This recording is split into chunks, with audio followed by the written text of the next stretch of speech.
ଜାଣିନି ଜୀବନରେ କେତେ ଭଲ କରିଛି, କେତେ ଭୁଲ କରିଛି, କେତେ ପାପ କରିଛି, କେତେ ପୁଣ୍ୟ କରିଛି।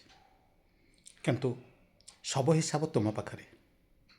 ତୁମେ ଆଗରେ ଥାଅ କି ପଛରେ ଥାଅ, ଉପରେ ଥାଅ କି ତଳେ ଥାଅ, ପାପ ପୁଣ୍ୟ ସବୁର ହିସାବ ଗୁଣିତକ ହଉ, ମିଶାଣ ହଉ, ହରଣ ହଉ କି ଫେଡ଼ାଣ ହଉ, ଭାଜ୍ୟ ଭାଜକ ଭାଗଫଳ ଭାଗ ଶେଷରେ ତାହା ଛିଣ୍ଡୁ ଅବା ନ ଛିଣ୍ଡୁ, ତଥାପି ସେହି ଅଛିଣ୍ଡା ଅଙ୍କର ଗଣିତ ଓ ମାନସାଙ୍କ ଭିତରେ ମୁଁ ତମରି ପାଖରେ ବନ୍ଧା।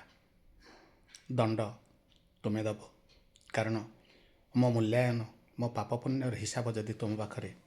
ତୁମେ ଜାଣିଛ ଜଗନ୍ନାଥ, ମୁଁ କେତେ ପାପ କରିଛି, ମୁଁ କେତେ ପୁଣ୍ୟ କରିଛି, ମୁଁ କାହା ଆଖିର ଲୁହ ହେଇଛି କି ଓଠର ହସ ହେଇଛି, ସେ କଥା ତମେ ହିଁ ହିସାବ କରିବ। ଏହି ପ୍ରାର୍ଥନା ତୁମରି ପାଖରେ ଥାଉ।